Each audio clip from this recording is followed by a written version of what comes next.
नमस्कार दोस्तों, टिकोड एग्जाम में आप सभी का स्वागत है। क्विक रिवीजन सीरीज में आप सभी का स्वागत है। आज क्विक रिवीजन सीरीज में हम लोग भारतीय राज्य व्यवस्था डिस्कस करेंगे। इसके पहले हमने पर्यावरण डिस्कस किया है, आधुनिक भारत डिस्कस किया है और अर्थशास्त्र भी डिस्कस किया है। आज की क्लास में हम भारतीय राज्य व्यवस्था डिस्कस करेंगे। जो भी नए स्टूडेंट हैं उनको मैं बता दूं, क्विक रिवीजन सीरीज में जो क्वेश्चंस हम डिस्कस करते हैं वो पास्ट ईयर्स के क्वेश्चंस हैं जो कि आपके विभिन्न परीक्षाओं में पूछे गए हैं और पूरी संभावना है कि आपके आने वाली परीक्षाओं में भी यहाँ से प्रश्न बन सकते हैं। तो क्विक रिवीजन सीरीज को आज स्टार्ट करते हैं मेरे साथ, ऐश्वर्या सिंह के साथ। आज की क्लास को स्टार्ट करने से पहले थोड़ी सी इंफॉर्मेशन आप लोग फाउंडेशन कोर्स की ले लीजिए। इस फाउंडेशन कोर्स में एंटायर आरओ एआरओ के सिलेबस को कवर किया गया है थ्रू वीडियो लेक्चर्स। यहाँ पर आपको नोट्स पीडीएफ के फॉर्मेट में प्रोवाइड की जाएगी।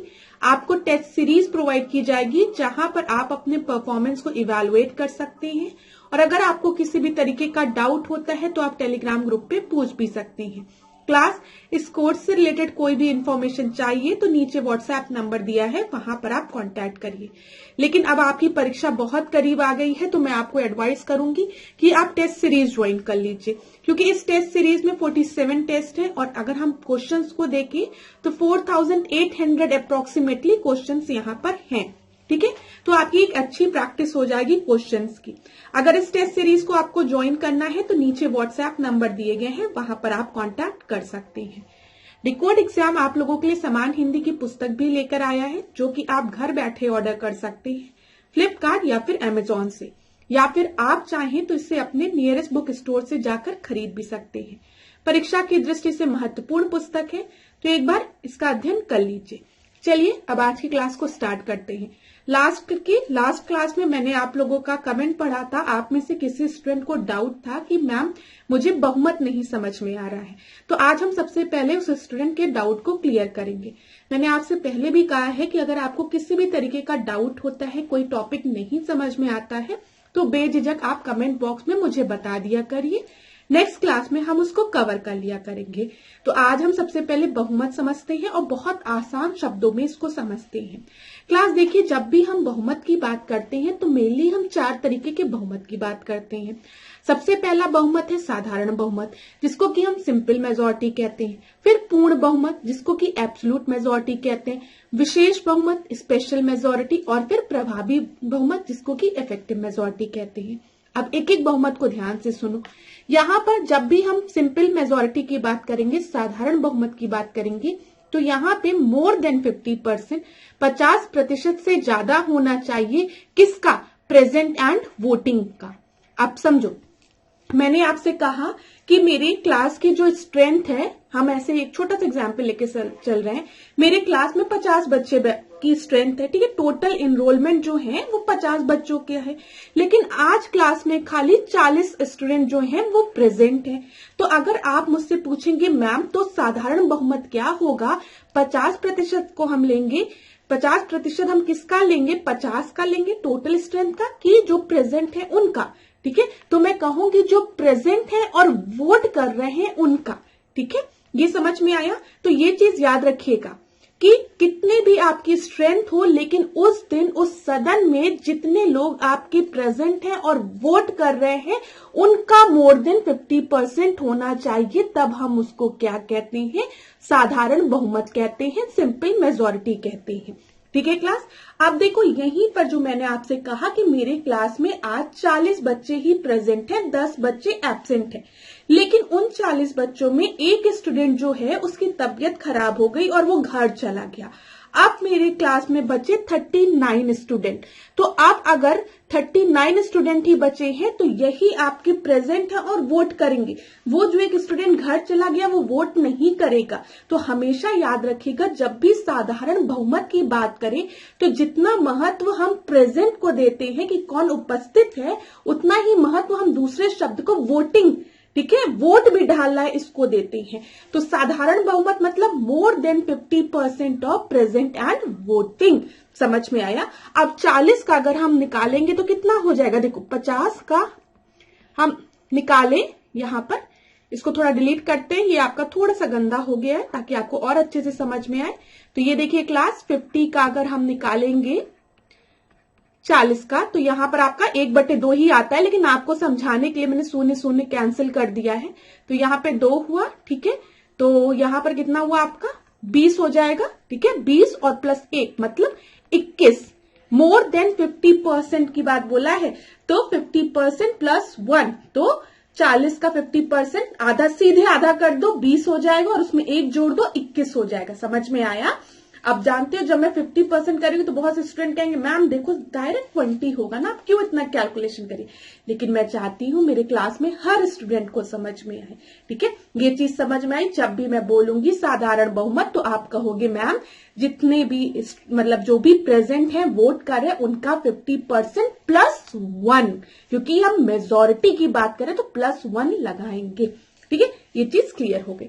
अब एब्सोल्यूट मेजोरिटी की बात करेंगे, पूर्ण बहुमत की बात करेंगे।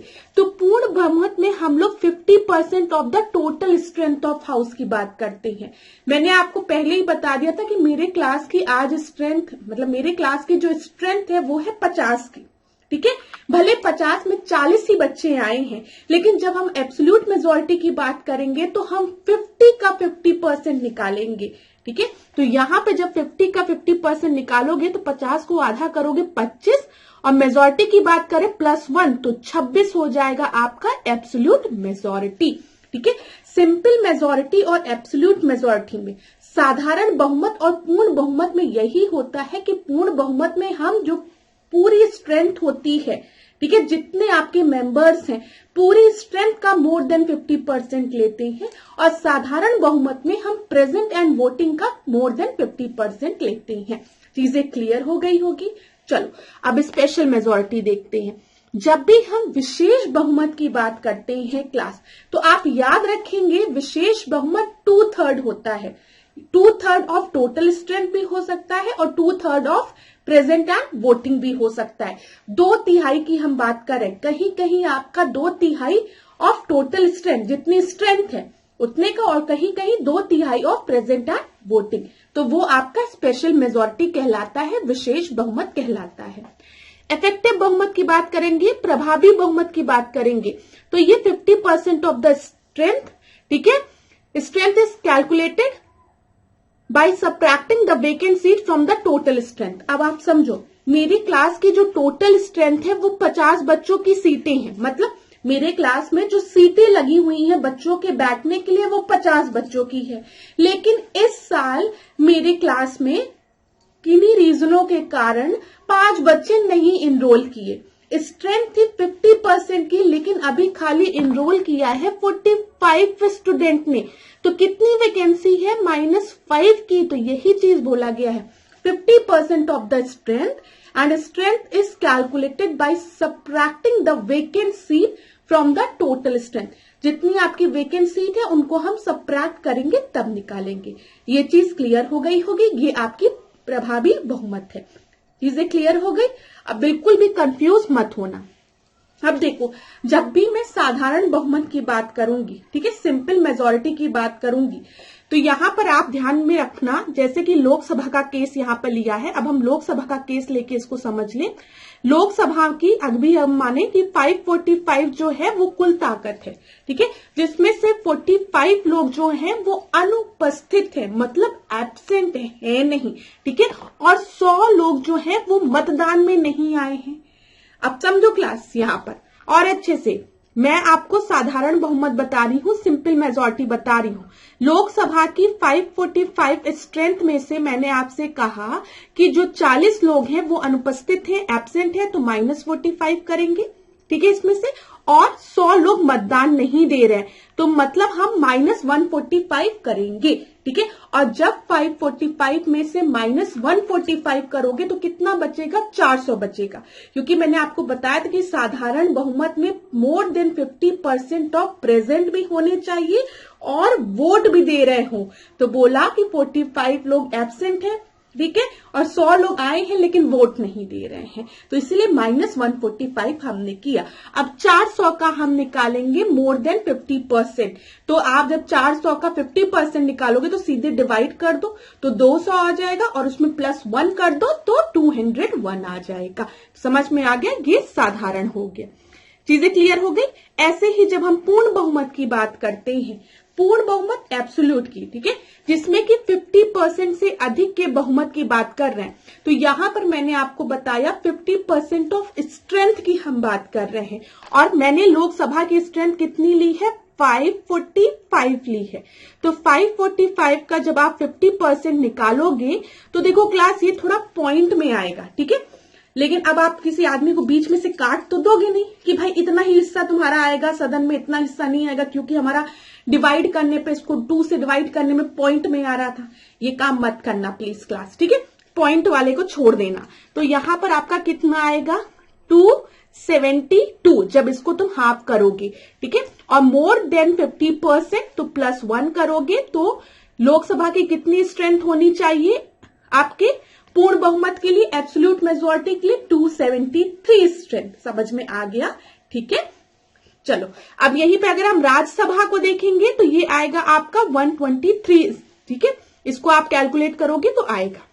चलो ऐसे ही अब हम बात करें कि साधारण बहुमत की आवश्यकता कहाँ होती है। मैम जब भी आप सिंपल मेजॉरिटी की बात कर रही हैं, आपने बता तो दिया इतने अच्छे से, अब बताइए आवश्यकता कहाँ होती है। तो याद रखिएगा, जब भी किसी धन विधेयक को पारित करना हो, मनी बिल को, फाइनेंस बिल को, वित्तीय उसको, साधारण को, ऑर्डिनरी बिल को, तो ये सारे जो बिल हैं वो आपके पास होते हैं साधारण बहुमत से। समझ में आया, सिंपल मेजॉरिटी से। अब सिंपल मेजॉरिटी क्या होती है, more than 50% of present and voting. याद रखिएगा P and V बहुत इंपॉर्टेंट है, ये चीज हो गई। उसके बाद स्थगन प्रस्ताव, ठीक है, अविश्वास प्रस्ताव, नो कॉन्फिडेंस मोशन, निंदा प्रस्ताव, सेंसर मोशन, कॉन्फिडेंस मोशन, ये सब जितनी भी संसदीय कार्यवाही है, ठीक है, होती है आपके मोशंस के थ्रू, ये सब भी आपके किससे पास होते हैं, साधारण बहुमत से। चीजें क्लियर हुई। वित्तीय आपातकाल घोषित करना हो तब भी यहां पर आपका साधारण बहुमत की आवश्यकता होती है, अभी हम डिस्कस भी करेंगे। राष्ट्रीय शासनकाल, ठीक है, जिसको कि हम प्रेसिडेंशियल इमरजेंसी कहते हैं, प्रेसिडेंट रूल कहते हैं, ठीक है, यहां पर भी आपका क्या होता है, साधारण बहुमत। लोकसभा के अध्यक्ष और उपाध्यक्ष के चुनाव में आपके साधारण बहुमत की आवश्यकता होती है। और अनुच्छेद 368 के तहत संविधान संशोधन विधेयक जिसे राज्य द्वारा अनुमोदित करने की आवश्यकता है को केवल राज्य विधानमंडल में साधारण बहुमत की आवश्यकता होती है। अब याद करो, मैंने आपको बताया था कि जब आर्टिकल 368 की हम बात करेंगे, जिसमें कि हम संविधान संशोधन की बात कर रहे हैं, यहाँ पर हम 2 तरीके की उसकी बात करते हैं। पहला, जहां पर स्पेशल मेजॉरिटी की जरूरत होती है, ठीक है, यहाँ पर हम स्पेशल मेजॉरिटी की बात कर रहे हैं, विशेष बहुमत की बात कर रहे हैं। और विशेष बहुमत में आपको पता है 2/3 होता है, ठीक है। और दूसरा मैंने आपको बताया था, जहां पर संसद द्वारा तो विशेष बहुमत से पारित होना ही चाहिए, साथ ही साथ जब वो स्टेट के पास जाए तो more than half of the state उसे स्पेशल मेजॉरिटी से साधारण बहुमत से पारित करे। समझ में आया। तो आर्टिकल 368 की जब भी बात करोगे, संविधान संशोधन की जब भी बात करोगे, तो हाँ, इसमें हम विशेष बहुमत की बात करते हैं। लेकिन जब भी संघीय ढांचा की बात आती है और राज्यों का इन्वॉल्वमेंट आ जाता है कि आधे से ज्यादा राज्यों को इसे पारित करना है, तो राज्य उसे जो है वो साधारण बहुमत से पारित करते हैं। क्लास बहुत ज्यादा इम्फेसिस मैं इसको बार बार इसलिए दे रही हूं क्योंकि परीक्षा में जब ये पूछेगा 4 पॉइंट में, तो स्टूडेंट ऐसे बाल खुजलाएंगे और इनको याद नहीं आएगा कि राज्यों को इसे साधारण बहुमत से पारित करना था कि विशेष बहुमत से पारित करना था। तो आप याद रखिएगा कि मैम ने बोला था कि कॉन्स्टिट्यूशनल अमेंडमेंट, संविधान संशोधन, जो कि आर्टिकल 368 में है, इसमें संसद द्वारा तो ये आपका विशेष बहुमत से पारित होगा, लेकिन जब राज्यों को इसे पारित करना होगा तो वो साधारण बहुमत से इसे पारित करेंगे। चीजें क्लियर हो गई होगी, ठीक है। चलो बताइएगा कमेंट बॉक्स में आपका डाउट क्लियर हुआ कि नहीं। अब देखो यहाँ पे प्रभावी बहुमत की बात हमने की थी, इफेक्टिव बहुमत की बात की थी, मतलब इफेक्टिव मेजॉरिटी की बात की थी, जिससे मैंने आपसे क्या कहा था कि सदन की प्रभावी शक्ति के 50% से अधिक के बहुमत से तात्पर्य है, ठीक है। यहाँ पर मैंने आपको बताया था वैकेंसी जो है, जो वेकेंट सीट है उनको आप सबट्रैक्ट कर देंगे, घटा देंगे। तो देख लो, प्रभावी शक्ति का तात्पर्य है उस समय सदन में उपस्थित सदस्यों की संख्या। इसकी गणना सदन की कुल संख्या, कुल सीटों में से रिक्त और अनुपस्थित सीटों की संख्या को घटाकर की जाती है। अब यहाँ पर समझो कि लोकसभा की अगर कुल संख्या है 545 और मान लीजिए कि जो 5 सीटें हैं वो आपकी खाली रह गई है, तो इफेक्टिव मेजॉरिटी निकालने के लिए, प्रभावी बहुमत निकालने के लिए आप क्या करोगे, 545 में से जो 5 वेकेंट सीट है उसको सबट्रैक्ट कर दोगे, तो 540 बचा। अब 540 में से आप क्या करोगे, 50% निकालोगे, क्योंकि हम प्रभावी बहुमत की बात कर रहे हैं, मोर देन 50%। ठीक है, तो यहां पे जब तुम इसको करोगे इसका आधा, तो क्या आएगा, 270 ना, ये चीज समझ में आ गया। तो 270 आएगा और 270 में +1 कर दो तो 271 आ जाएगा। ये चीज समझ में आ गया। संविधान में प्रभावी बहुमत का उल्लेख सभी तत्कालीन सदस्यों के रूप में किया गया है। ठीक है, यहां पर देख लीजिए, जहां पर प्रभावी बहुमत की आवश्यकता होती है, राज्यसभा में उपसभापति को हटाने के लिए जब हम बात करेंगे उपसभापति की, तो वहां पे इफेक्टिव मेजॉरिटी की यूज होती है, प्रभावी बहुमत का प्रयोग होता है। लोकसभा और राज्यसभा के विधान मंडलों के उपाध्यक्ष को हटाना हो तब भी हम किसकी बात करते हैं, हम प्रभावी बहुमत की बात करते हैं। तो आप याद रखिएगा, प्रभावी बहुमत में हम 50% लेते हैं, मोर देन 50% लेते हैं, लेकिन जो आपकी खाली सीटें हैं, वेकेंट सीटें हैं, उनमें उनको सबट्रैक्ट करने के बाद। ठीक है, विशेष बहुमत, विशेष बहुमत आप सभी को पता है कि 2/3 होता है। ठीक है, प्रेजेंट एंड वोटिंग या फिर 2/3 ऑफ द टोटल स्ट्रेंथ। यहां पर जब हम अनुच्छेद 249 की बात करते हैं तो यहां पर विशेष बहुमत, ठीक है, यहां पे आपको पता है ना कि राज्यसभा विशेष बहुमत से ये पारित करता है कि जो संसद है वो स्टेट लिस्ट में लॉ बना सकता है। 368 आप सभी को पता है संविधान संशोधन की बात करते हैं, तो यहां पर हम विशेष बहुमत की बात करते हैं। आर्टिकल अनुच्छेद 368 में जो दूसरा वाला है जिसमें संघीय ढांचा की बात आ जाती है, उसमें भी हम क्या कहते हैं, विशेष बहुमत द्वारा पारित होना चाहिए संसद में, और साधारण बहुमत द्वारा 50% राज्यों द्वारा पारित होना चाहिए। अनुच्छेद 61 की जब हम बात करते हैं तो यहां पर भी विशेष बहुमत की बात होती है। और आर्टिकल 61 जो है वो किस चीज से रिलेटेड है बताइए, ये इम्पीचमेंट ऑफ प्रेसिडेंट से रिलेटेड है। ठीक है, महाभियोग राष्ट्रपति के। ठीक है, इतनी चीजें क्लियर हो गई होगी। चलिए, हिंदी इंग्लिश में दोनों में समझाने का प्रयास किया। ठीक है, अब चलो, अब आज के टॉपिक में जो आज का हम डिस्कस करेंगे क्वेश्चंस, उसमें हम इमरजेंसी से रिलेटेड आपातकालीन प्रावधान डिस्कस करेंगे। लेकिन उसके पहले क्विक रिवीजन मैं आपको करा दूं। देखिए, जब भी हम भारतीय संविधान में आपातकालीन प्रावधान की बात करते हैं, इमरजेंसी प्रोविजन की बात करते हैं, तो सबसे पहला प्रश्न आपको याद रखना है कि ये किस पार्ट में दिया है। तो आप याद रखेंगे 18 साल के बाद जो बच्चे हैं वो बिगड़ने लगते हैं, तो इमरजेंसी लगाना जरूरी है। तो पार्ट 18 में ये दिया गया है। अनुच्छेद की बात करेंगे आर्टिकल की, तो ये 352 से 360 आर्टिकल तक दिया गया है। ठीक है, इतनी चीजें क्लियर है। यहां पर देखिए एक चीज क्लास याद रखिएगा, ये जब भी हम इमरजेंसी की बात करते हैं तो ये संघीय प्रकृति को एकात्मक प्रकृति में बदल देती है। मतलब फेडरल स्ट्रक्चर को, जो फेडरल फीचर है उसको यूनिटरी फीचर में बदल देती है। समझिएगा, संघीय प्रकृति की हम बात कर रहे हैं और यहां पर हम एक क्या बात करें, एकात्मक प्रकृति, यूनिटरी सिस्टम की। जब मैंने आपसे कहा कि जब भी इमरजेंसी लगेगी तो कौन पावरफुल बन जाएगा, सेंटर पावरफुल बन जाएगा। ठीक है, सेंटर पावरफुल बन जाएगा, केंद्र आपका ताकत आ जाएगी केंद्र के पास, और केंद्र जैसे ही पावरफुल होगा और उसके पास इतनी पावर आ जाएगी कि वो स्टेट के मैटर्स में भी, राज्य सूची में भी लॉ बना सके। तो कहीं ना कहीं हम कह रहे हैं जब बहुत ज्यादा पावरफुल स्टेट है, आपका सेंटर है, और वो स्टेट के मैटर्स में भी इंटरफेयर करने लगेगा, तो ये किस चीज का फीचर हो गया, ये आपके एकात्मक प्रकृति हो गई, यूनिटरी सिस्टम हो गया। समझ में आया ये चीज? ठीक है, अभी और समझ में आ जाएगा। केंद्र सरकार अधिक शक्तिशाली हो जाती है और राज्य पर नियंत्रण करने का अधिकार रखती है। तो इसीलिए हम इसको क्या कह रहे हैं, जो संघीय प्रकृति है वो आपकी एकात्मक प्रकृति में कन्वर्ट हो रही है। क्लियर है क्लास? चलिए अब देखिए क्लास, जब भी हम बात करेंगे आर्टिकल 352 की। तो आर्टिकल 352 आपका किस चीज से रिलेटेड है? राष्ट्रीय आपातकाल से रिलेटेड है। डायरेक्ट प्रश्न बनता है। आर्टिकल 356 की जब हम बात करेंगे तो ये राष्ट्रपति शासन से, प्रेसिडेंट रूल से, जिसको कि हम constitutional failure of constitutional machinery भी कहते हैं, अभी मैं बताऊंगी इसको। और 360 की जब हम बात करेंगे तो यहां पर हम किसकी बात करते हैं? वित्तीय आपातकाल की बात करते हैं। चीजें क्लियर हो गई होगी।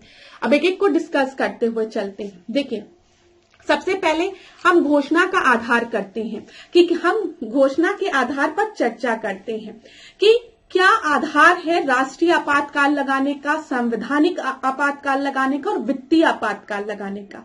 राष्ट्रीय आपातकाल तब लगेगा जब युद्ध होगा या बाह्य आक्रमण या फिर सशस्त्र विद्रोह। ठीक है, ये तीन आपके रीजंस होते हैं जिन पे कि राष्ट्रीय आपातकाल लगता है। संवैधानिक आपातकाल, जिसको कि हम प्रेसिडेंट रूल भी कहते हैं, ये कब लगता है? जब संवैधानिक तंत्र की विफलता हो, और आपको मैंने बता दिया इसे हम राष्ट्रपति शासन के रूप में भी कहते हैं, प्रेसिडेंट रूल भी कहते हैं। वित्तीय आपातकाल कब लगेगा? जब वित्तीय अस्थिरता हो। ये चीज क्लियर है।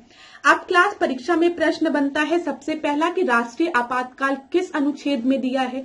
तो आप मुझे बताएंगे मैम राष्ट्रीय आपातकाल 352 में दिया है। मैं कहूंगी वेरी गुड। अब मैं आपसे पूछूंगी कि राष्ट्रीय आपातकाल लगाने के आधार क्या है, परीक्षा में पूछे जाते हैं। तो आप मुझे बताएंगे युद्ध, बाह्य आक्रमण या फिर सशस्त्र विद्रोह। ये चीज आप बताएंगे। फिर मैं आपसे कहूंगी अच्छा ये बताओ कि राष्ट्रीय आपातकाल आर्टिकल 352 में क्या कोई संशोधन किया गया था? तो आप मुझे कहेंगे हाँ मैम संशोधन किया गया था। मैं कहूंगी चलो मुझे एक्सप्लेन कर दो। तो आप मुझे बताएंगे कि 44th कॉन्स्टिट्यूशनल अमेंडमेंट एक्ट द्वारा मैम यहां पर पहले जो आधार था, यहां पर आधार में लिखा था आपका आंतरिक आपातकाल। ध्यान से सुनिएगा, इंटरनल डिस्टर्बेंस की बात की गई थी, इस शब्द को हटा दिया गया। ठीक है, आंतरिक अशांति की बात की गई थी, ये चीज याद रखिएगा। इंटरनल डिस्टर्बेंस को किस शब्द से हटाया गया? सशस्त्र विद्रोह से। ठीक है, आर्म्ड रिबेलियन से। ये चीज याद रखिएगा क्लास। इतनी चीज क्लियर हो गई। तो अगर आपसे कोई पूछे कि आर्टिकल 352 में अमेंडमेंट हुआ है तो आप बताएंगे हाँ अमेंडमेंट हुआ है। 44th कॉन्स्टिट्यूशनल अमेंडमेंट हुआ है, जिसमें कि पहले हम जो आधार था उसमें आपका युद्ध था, बाह्य आक्रमण था, और यहां पर आपका था आंतरिक अशांति। आंतरिक अशांति शब्द जो है उसको हटा दिया गया, किससे? सशस्त्र विद्रोह से। ये चीज क्लियर हो गई होगी। ठीक है, देखो युद्ध की बात करें तो जब दो देशों के बीच में सशस्त्र बलों का प्रयोग हो, युद्ध होता है। आपको समझ में आ रहा है। बाहरी आक्रमण की बात करें जब सशस्त्र बलों के उपयोग के लिए कोई औपचारिक घोषणा नहीं होगी। और आंतरिक आपातकाल सशस्त्र विद्रोह, जिससे पहले आंतरिक अशांति के रूप में जाना जाता था, शब्द 44वें संविधान संशोधन अधिनियम द्वारा शामिल है। तो इसको जो मैंने आपको बताया वही है। ठीक है, अब देखिए इतनी चीजें हो गई, घोषणा का आधार आपको समझ में आ गया। अब पूछा जाएगा संसदीय स्वीकृति की बात यहां पर की जाएगी। तो याद रखिएगा जब भी राष्ट्रीय आपातकाल की घोषणा की जाती है तो उस उद्घोषणा के 1 माह के अंदर, 1 मंथ के अंदर इसे दोनों सदनों द्वारा विशेष बहुमत से, अब तो आपको पता है ना विशेष बहुमत क्या है, अब तो नहीं कोई जरूरत है ना एक्सप्लेन करने की, विशेष बहुमत से अनुमोदन करना पड़ेगा, पास करना पड़ेगा। ठीक है, राष्ट्रीय आपातकाल में ये 1 मंथ दिया है, इसको याद रखिएगा। पहले ये आपका 1 मंथ नहीं था, इसको भी अमेंड किया गया है और 1 महीने किया गया है कि 1 महीने के अंदर दोनों सदनों द्वारा इसे विशेष बहुमत से पारित करना पड़ेगा। ठीक है, संवैधानिक आपातकाल की बात करते हैं जब हम आर्टिकल 356 की बात करते हैं, जिससे कि हम राष्ट्रपति शासन भी कहते हैं। इसकी उद्घोषणा के 2 महीने के भीतर दोनों सदनों द्वारा इसे विशेष बहुमत से पारित करना होगा। ठीक है, और वित्तीय आपातकाल की जब हम बात करते हैं तो ये भी आपके 2 महीने के अंदर इसे विशेष बहुमत से पारित करना होगा। तो यहां पर बस ये याद रखना है कि नेशनल इमरजेंसी में 1 दिया है और संवैधानिक में 2 और वित्तीय आपातकाल में 2-2। ठीक है, ये याद रखिएगा। चलिए, उद्घोषणा का निरसन राष्ट्रपति द्वारा, राष्ट्रपति जब चाहे वो कर सकता है, लोकसभा के संकल्प द्वारा। प्रेसिडेंट रूल लगेगा तो इसको राष्ट्रपति ही रद्द करेगा। और फाइनेंशियल इमरजेंसी अभी तक लगी नहीं है, लेकिन कभी लगेगी तो राष्ट्रपति द्वारा। ठीक है। कार्यान्वयन की अगर हम बात करें तो 1962 में, 1971 में, 1975 के दौरान भारत में इसे 3 बार लागू लगी है, राष्ट्रीय आपातकाल लगा है। ठीक है। भारत में राष्ट्रपति शासन की बात करें तो राष्ट्रपति शासन तो भारत में लगता रहता है। ठीक है। आप देखते हैं आए दिन किसी स्टेट में राष्ट्रपति शासन लगा दिया जाता है। तो मोर देन 115 टाइम्स से भी ज्यादा, पता नहीं अब तो और बढ़ गया होगा, राष्ट्रपति शासन लग चुका है। और अगर हम बात करें वित्तीय आपातकाल की तो ये अभी तक कभी नहीं लगा है। अच्छा, न्यायिक समीक्षा की अगर हम बात करें कि क्या इन सभी की न्यायिक समीक्षा हो सकती है, पेपर में कंफ्यूज करने के लिए आपको देगा तो आप बोलेंगे हाँ, न्यायिक समीक्षा तीनों आपातकाल की हो सकती है। ठीक है। याद रखिएगा, इसमें कोई भी संदेह मत रखिएगा, न्यायिक समीक्षा की अनुमति तीनों में है। ठीक है। चलिए, बहुत अच्छी बात है। इतनी चीजें अभी हम प्रश्नों के माध्यम से इसको देखेंगे तो और अच्छे से समझ में आएगा। अभी प्रश्न डिस्कस कर रहे हैं, ये मत सोचना कि आज ऐश्वर्या मैम थ्योरी पढ़ा रही हैं। थ्योरी नहीं पढ़ा रही हूँ, क्विक रिवीजन सीरीज ही है। आपका डाउट था पहले वाले में, बहुमत वाले में, तो वो मैंने डिस्कस किया। आज का जो टॉपिक है आपातकाल, उसको मैं डिस्कस करूंगी, थोड़ा सा थ्योरी में डिस्कस कर लिया, अब प्रश्नों के माध्यम से डिस्कस करूंगी कि किस तरीके के प्रश्न बनते हैं। ठीक है। अब मौलिक अधिकारों पर प्रभाव देखते हैं। देखिए, जब भी राष्ट्रीय आपातकाल लगेगा, ठीक है, तो आर्टिकल 358 के अनुसार अनुच्छेद 19 के तहत मौलिक अधिकार जो है वो खुद ही स्वतः ही निलंबित हो जाएंगे। याद रखिएगा, जो आपके मौलिक अधिकार है आर्टिकल 19 में, वो आपके राइट टू फ्रीडम वाला जो है वो आपका स्वतः ही क्या हो जाएगा, निलंबित हो जाएगा।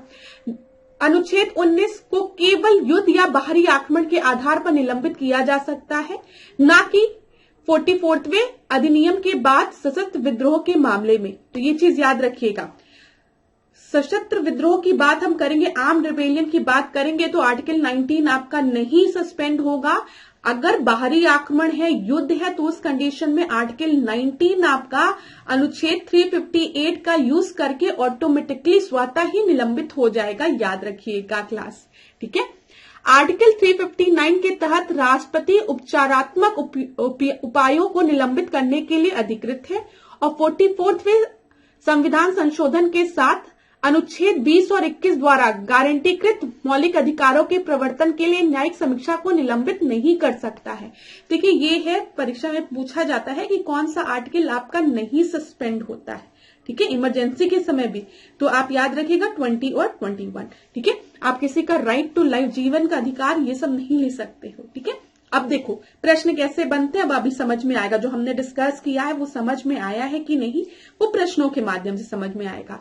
भारत सरकार का दायित्व है कि वह बाह्य आक्रमण एवं आंतरिक अशांति से राज्यों की रक्षा करे। ये किस अनुच्छेद में दिया गया है, देखो तो ये 355 में दिया गया है। याद रखिएगा, इंपॉर्टेंट प्रश्न है।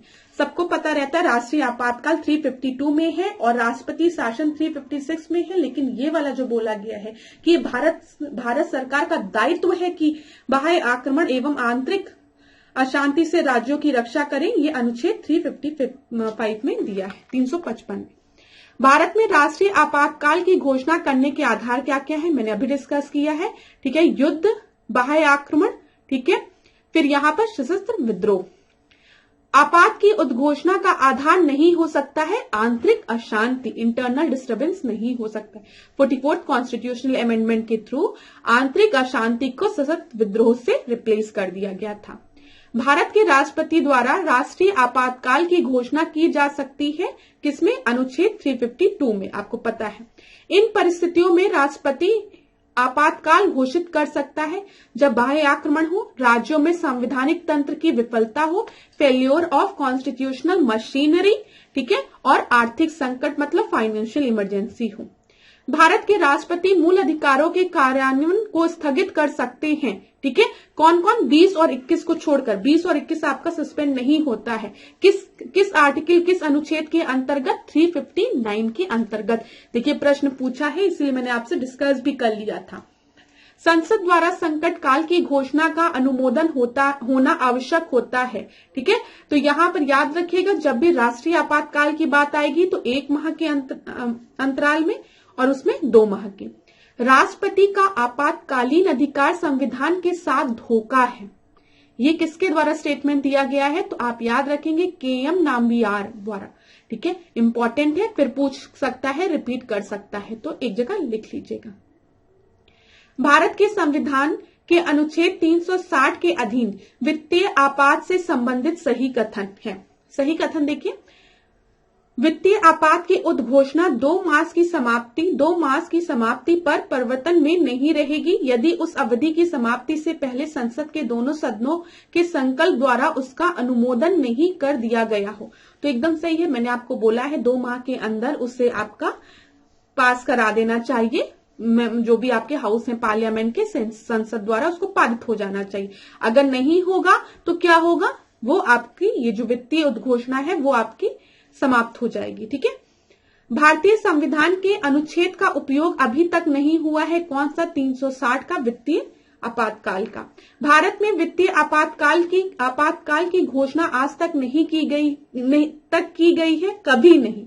तो देखिए प्रश्न किस तरीके से पूछ रहा है, पूछ लिया कि इस अनुच्छेद का यूज ही नहीं किया गया। अब स्टूडेंट लोग ऐसे बाल खुजलाने लगे, यार कौन सा अनुच्छेद अभी तक हम लोग यूज नहीं किए हैं।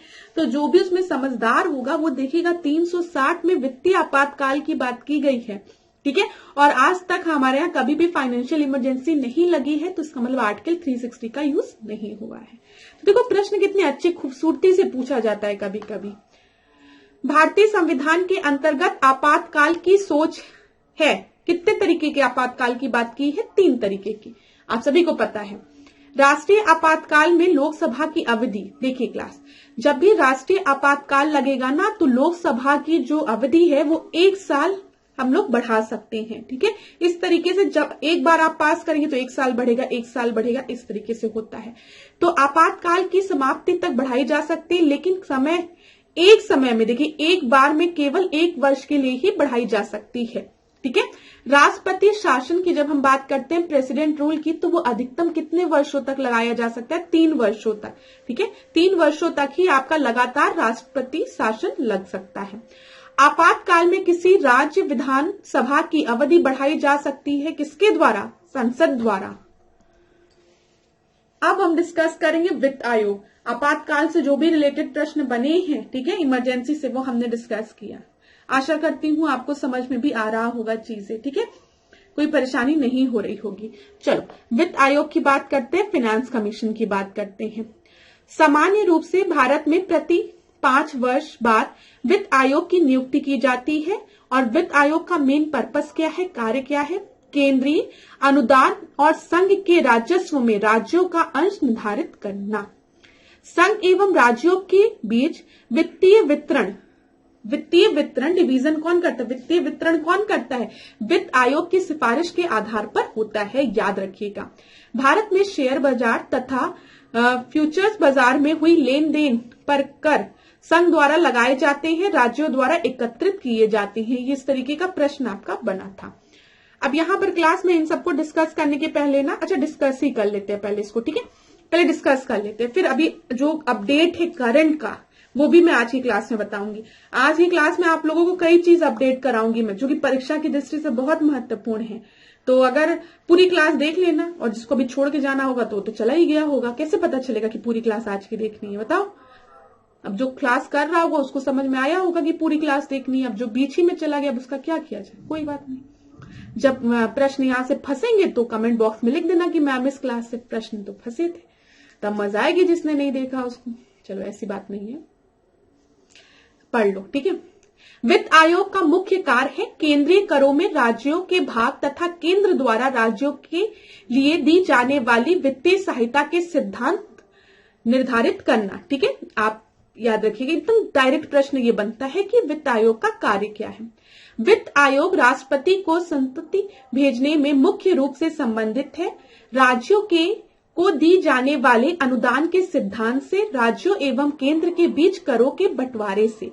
तो यहाँ पर याद रखिए ग्रांटिंग की बात की गई है, और यहाँ पर जो कर है उनके बंटवारे की बात की जाती है। कौन कार्य करता है, ये वित्त आयोग करता है। भारत में वित्त आयोग का कार्य है आयकर विभाजन, उत्पाद शुल्क का विभाजन, सहायतार्थ अनुदान जो कि ग्रांटिंग अनुदान निर्धारण। ठीक है, देखिए यहाँ पर कथन कारण पे है। कथन है राज्य वित्त आयोग एक संवैधानिक निकाय है, एकदम सही है।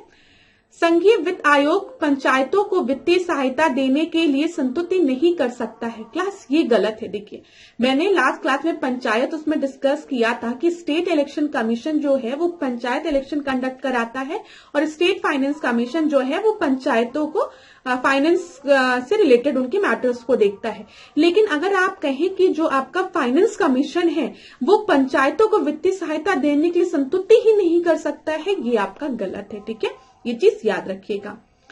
संघ एवं राज्यों के बीच करों के विभाजन संबंधी प्रावधानों को राष्ट्रीय आपात के समय निलंबित किया जा सकता है। ये राष्ट्रीय आपातकाल के समय अगर पूछे कि संघ एवं राज्यों के बीच में करों के विभाजन को निलंबित किया जा सकता है तो आप बताएंगे हाँ। अब देखिए क्लास, यहाँ पे 12वें वित्त आयोग के जो आपके अध्यक्ष थे वो सी रंगराजन थे। ठीक है, 13वें के आपके विजय केलकर थे, 14वें के आपके वाईवी रेड्डी थे। वित्त आयोग द्वारा की गई प्रत्येक सिफारिश को संसद के प्रत्येक सदन के समक्ष रखवाएगा कौन? बहुत इंपॉर्टेंट है। जो भी सिफारिश है वित्त आयोग द्वारा उसको संसद के सामने कौन रखवाएगा? याद रखिएगा, राष्ट्रपति रखवाएगा। परीक्षा में ये प्रश्न पूछता है तो स्टूडेंट कंफ्यूज हो जाते हैं। ठीक है, पूछेगा कि वित्त आयोग द्वारा की गई प्रत्येक सिफारिशों को संसद के प्रत्येक सदन के समक्ष रखवाएगा फाइनेंस मिनिस्टर, ठीक है, प्राइम मिनिस्टर, फिर उसके बाद स्पीकर या कुछ भी ऐसे दे देगा। तो आप कहेंगे नहीं मैं भ्रमित नहीं हूंगा, फाइनेंस मिनिस्टर नहीं रखवाता है, भारत का राष्ट्रपति रखवाता है। याद रखिएगा। तो वित्त आयोग द्वारा की गई प्रत्येक सिफारिश को संसद के प्रत्येक सदन के समक्ष रखवाएगा कौन? भारत का राष्ट्रपति। बहुत इंपॉर्टेंट चीज है ये। वित्त आयोग का गठन किया जाता है प्रत्येक 5 वर्ष में। अब ये देखिए, यहां पर मैं भी आपको दिख रही होंगी, मुझे पता है। मैं आधी स्लाइड को कवर कर ली हूं कि मैं 1 मिनट गायब होती हूं और आप लोग इसको अच्छे से देखिए। ठीक है, यहां पर अगर गायब नहीं भी होती, कहीं पे थोड़ा सा दिख रही होंगी तो गुस्सा मत होइएगा। चलिए, यहां पर देखिए हम किसकी बात कर रहे हैं? हम 16वें वित्त आयोग की बात कर रहे हैं।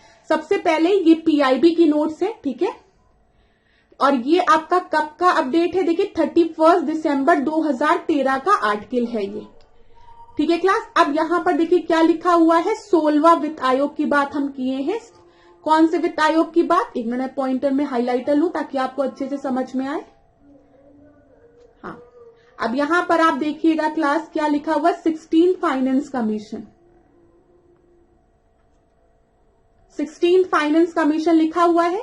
फिर यहाँ पे लिखा हुआ है सरकार ने राष्ट्रपति के अनुमोदन, ठीक है, सरकार ने राष्ट्रपति के अनुमोदन से संविधान के अनुच्छेद 280 क्लॉज ए के अनुसरण में 16वें वित्त आयोग का गठन किया है। तो आपने क्या देखा यहाँ पे? राष्ट्रपति के अनुमोदन से, ठीक है, सरकार ने किया है राष्ट्रपति के अनुमोदन से आर्टिकल 280 क्लॉज 1 में 16वें वित्त आयोग का गठन। याद रखिएगा। अब इसके आपके जो हम बात करेंगे कि इसके आपके अध्यक्ष कौन है? 16 फाइनेंस कमीशन के अध्यक्ष कौन है? तो आपको बड़ा सा नाम दिख रहा होगा, डॉक्टर अरविंद पनगड़िया। डॉक्टर अरविंद पनगड़िया आपके नीति आयोग के पूर्व उपाध्यक्ष भी थे। आप इस नाम से फेमिलियर होंगे। नीति आयोग के ये पूर्व उपाध्यक्ष भी थे और इन्हीं को अब 16 वित्त आयोग है उसका आपके अध्यक्ष बनाया गया है। परीक्षा में प्रश्न बनेगा। आपने देखा जब मैंने डिस्कस किया था, यहाँ पे पूछा गया था 12th फाइनेंस कमीशन के अध्यक्ष कौन थे, 13 के कौन थे, 14 के कौन थे।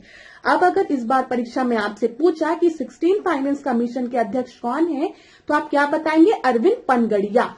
अच्छा, अगर आपसे पूछेगा कि 16 फाइनेंस कमीशन के सचिव किसे नियुक्त किया गया है तो आप बताएंगे रंजना पांडे को। ठीक है, याद रखिएगा दोनों का नाम। अब हम देखते हैं 16वें वित्त आयोग के निम्नलिखित विषय के संबंध में सिफारिशें क्या क्या हैं। सबसे पहले आपको पता है कि संघ और राज्य के बीच में करों का वितरण कौन करता है? फाइनेंस कमीशन करता है, वित्त आयोग करता है। और ये हमारे संविधान के अध्याय 1 भाग 12 के अधीन है। ठीक है, उनके बीच विभाजित किया जाता है। ये चीज याद रखिएगा। करों का वितरण कौन करता है? आय का वितरण कौन करता है? फाइनेंस कमीशन करता है।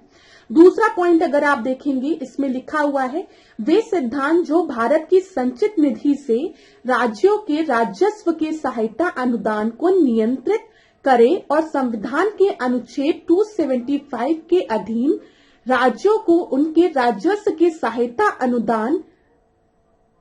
अनुदान के रूप में उस अनुच्छेद के खंड 1 के प्रावधानों में विनिर्दिष्ट प्रयोजनों के अलावा अन्य प्रयोजनों के लिए भुगतान की जाने वाली राशि है। आप इतना मत पढ़िए, परेशान मत होइए, बस याद रखिएगा आर्टिकल 275 में, अनुच्छेद 275 में हम किसकी बात करते हैं? हम ग्रांटिंग की बात करते हैं, सहायता अनुदान की बात करते हैं।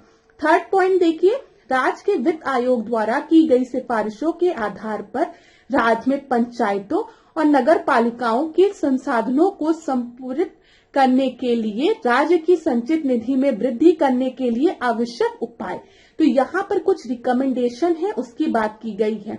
परीक्षा की दृष्टि से आपके लिए जो चीजें इंपॉर्टेंट है, अब मैं आती हूँ बताती हूँ वो क्या क्या है। थोड़ा सा बोर हो गया होगा इसको पढ़ने में, लेकिन ध्यान में रखिएगा। सबसे पहले आप याद रखेंगे ये 16 फाइनेंस कमीशन है, तो इसके अध्यक्ष कौन है? डॉक्टर अनवित मनगढ़िया। ठीक है, इसके अगर हम सचिव की बात करेंगे, इसके सचिव कौन है? तो आप याद रखेंगे रंजना पांडे।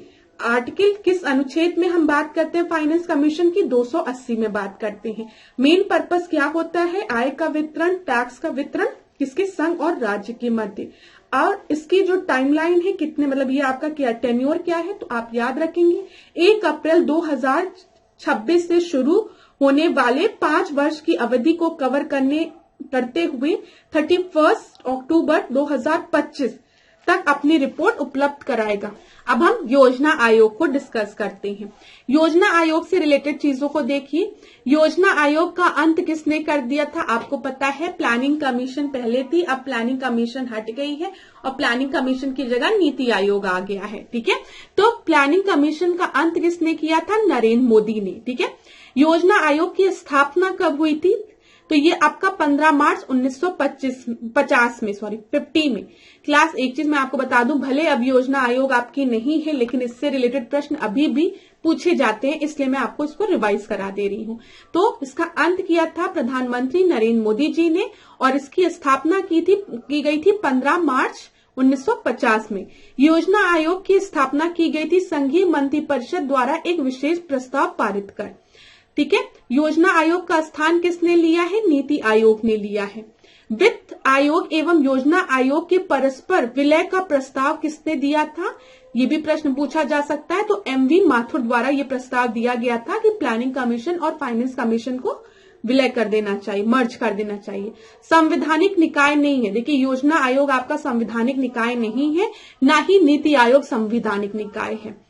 इन निकायों का संविधान में उल्लेख नहीं है। इसमें पूछा गया है, आपको प्रश्न दिया गया रहा होगा, उसमें कई चीजें दी गई होगी, लेकिन आप बस याद रखिएगा कि राष्ट्रीय विकास परिषद, नेशनल डेवलपमेंट काउंसिल आपका संवैधानिक नहीं है। ठीक है, निकाय नहीं है। योजना आयोग नहीं है।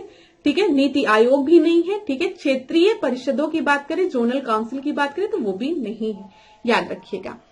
इन निकायों का चलो हमने इसको डिस्कस कर लिया है। भारत के योजना आयोग का प्रथम अध्यक्ष कौन था? तो वो आपके पंडित जवाहरलाल नेहरू थे। योजना आयोग के पदेन अध्यक्ष आपके प्रधानमंत्री होते थे। नीति आयोग के विषय में सही क्या है? इसका गठन योजना आयोग के स्थान पर किया गया, मैंने आपको बता दिया है, और इसका गठन जनवरी 2015 में किया गया था। यहाँ पर देखिए कथन कारण, योजना आयोग को आर्थिक मंत्रिमंडल परिभाषित किया गया है, केवल संघ हेतु नहीं अपितु राज्यों हेतु भी। ठीक है, या राष्ट्रीय संसाधनों के संतुलित उपयोग हेतु 5 वर्षीय योजना का निर्माण करता है। तो यहाँ पे A और R दोनों ही सही है, परंतु जो R है वो सही स्पष्टीकरण नहीं दे रहा है A का। ठीक है, अब यहाँ पर देखिए राष्ट्रीय विकास परिषद की बात की जा रही है, नेशनल डेवलपमेंट काउंसिल की बात की जा रही है। राष्ट्रीय योजना की उन्नति पर चर्चा करता है, राष्ट्रीय योजना के उद्देश्यों को प्राप्ति के उपाय सुझाती है और राष्ट्रीय योजना निर्माण हेतु दिशा निर्देशन प्रदान करती है। तो क्लास ये सब कुछ ऐसे प्रश्न हैं जहाँ पे इनका उद्देश्य पूछा गया है, तो जब परीक्षा में आपको ये प्रश्न मिलेंगे तो आप आसानी से कर पाएंगे। तो इसको बस एक बार रीड कर लीजिए। ठीक है, राष्ट्रीय विकास परिषद की रचना हेतु प्रधानमंत्री, संघीय मंत्रिमंडल के मंत्रीगण, राज्यों के मुख्यमंत्री। नेशनल डेवलपमेंट परिषद का मुख्य संबंध है पंचवर्षीय योजनाओं के अनुमोदन से। अब ये प्रश्न पूछेंगे भी, नहीं भी पूछे जा सकते, तो इतने इंपॉर्टेंट नहीं है, लेकिन एक बार अगर आप लोग पढ़े रहेंगे तो पेपर में अगर पूछ लिया तो आप कर लेंगे। तो thank you so much class. आज के सेशन को यहीं पे एंड करेंगे। भारतीय राज्य व्यवस्था में हम लोग ने मैक्सिमम टॉपिक्स को कवर कर लिया है। अगर किसी भी स्पेसिफिक टॉपिक में आपको दिक्कत हो रही है तो आप कमेंट बॉक्स में मुझे बताइएगा, हम उसको कवर करेंगे, ठीक है। उसकी चिंता आप लोग नहीं करेंगे। एक दो टॉपिक जो आप लोग मुझसे डिमांड किए हैं कवर करने की, उसको भी हम शीघ्र कवर करेंगे। बस आप लोग से फिर जाते जाते एक चीज बोलूंगी, हार मत मानिएगा, अंत तक पढ़िएगा, ठीक है। अभी नहीं तो कभी नहीं वाला नारा जो है इसको दिमाग में बनाए रखिए। तो जो भी करना है अभी करना है, ठीक है। प्रीलिम्स आपका निकलेगा, प्रीलिम्स के लिए बिल्कुल भी नहीं परेशान होना है। जब प्रीलिम्स क्वालिफाई हो जाएगा, मेंस में खूब अच्छे से और मेहनत करिएगा। लेकिन अगर इस समय रुक गए ना तो कोई भी आपको सफलता नहीं दिला पाएगा। तो हार मत मानिए, पढ़ते रहिए, ठीक है। अपने आप को, अपनी एनर्जी को बूस्ट रखिए और हमेशा अपने आप से कहिए कि मैं क्वालिफाई कर लूंगा, मैं पढ़ रहा हूं। लेकिन अपने प्रति आपको ईमानदार होना पड़ेगा, ठीक है। जब तक आप खुद के प्रति ईमानदार नहीं होंगे तब तक आपको सफलता नहीं मिलेगी। दूसरे के कहने पे मत जाइए। कोई दूसरा अगर आपसे आके ये कह रहा है अरे तुम तो बहुत मेहनत कर रहे हो, तुम्हारा सिलेक्शन नहीं होगा तो किसका सिलेक्शन होगा, तो ऐसे कान में रुई डाल के वहां से हट जाओ, ठीक है। किसी का नहीं सुनना है। जब आंख बंद करके अपने अंदर से ये आवाज आए नहीं मैं सही में मेहनत कर रहा हूं और मेरा कर रहा हूं और मेरा सिलेक्शन जरूर होगा, तो उस दिन मानना ये चीज। तो खुद की आवाज सुनना, ठीक है। और मैं इसको अहंकार के रूप में मत लीजिए। अपने आप को सही तरीके से इवैल्यूएट करिए, क्वेश्चन लगाइए, ठीक है। आप मॉक टेस्ट दीजिए, तब आपको पता चलेगा आपकी तैयारी कैसी चल रही है। और बहुत ज्यादा चीजों में फंसिए मत। किसी भी टॉपिक को पूरा दिन मत लगा दीजिए पढ़ने में, ये गलती मत करिए क्लास। अगर कोई टॉपिक आपको नहीं आता है तो स्टूडेंट लोग क्या करते हैं, लास्ट में रिसर्च करने लगते हैं। आपको रिसर्च नहीं करना है। अगर कोई टॉपिक नहीं समझ में आ रहा है तो अगर प्रश्न बनेगा तो एक बनेगा ना तो छोड़ो, लेकिन और टॉपिक्स को पढ़ो, ठीक है। मैक्सिमम रिवाइज करिए अब चीजों को, क्योंकि समय आ गया है रिवीजन पे फोकस करने का, मॉक टेस्ट लगाने का, रिवर्स इंजीनियरिंग अपनाने का। मतलब मॉक टेस्ट लगाओ, जो सब क्वेश्चंस गलत हो रहे हैं उनको बुक उठा के फिर से पढ़ो, ठीक है। ये इस तरीके से कि मॉक टेस्ट लगाओगे तो पता चलेगा कौन सा सब्जेक्ट के प्रश्न गलत हो रहे हैं, कौन सा टॉपिक नहीं सॉल्व हो रहा है। और जब मॉक टेस्ट लगाओगे तो जब वो टॉपिक्स तुम फाइंड आउट कर लोगे कि इसी टॉपिक के प्रश्न बार बार गलत हो रहे हैं, बार बार गलत हो रहे हैं, तो उस टॉपिक को अपनी बुक से या नोट से, जहां से भी आप पढ़ते हो वहां से कंसल्ट करो। और अगर नहीं समझ में आता है तो हम लोग आपके लिए हैं। आप लोग कमेंट बॉक्स में बता सकते हैं कि मैम इस टॉपिक के प्रश्न नहीं समझ में आ रहे हैं या डर लग रहा है इन टॉपिक से, तो उसको हम कल आपके लिए कवर कर लेंगे। अगर कोई ट्रिक होगा वहां पर उसको हम आसान बना सकेंगे तो हम उसका भी प्रयास करेंगे। तो धन्यवाद क्लास। इसी तरीके से मेरे साथ ऐश्वर्या सिंह के साथ डिकोड एग्जाम के साथ बने रहिए। आपका दिन खूब मंगलमय हो और खूब पढ़िए, खूब आगे बढ़िए। धन्यवाद।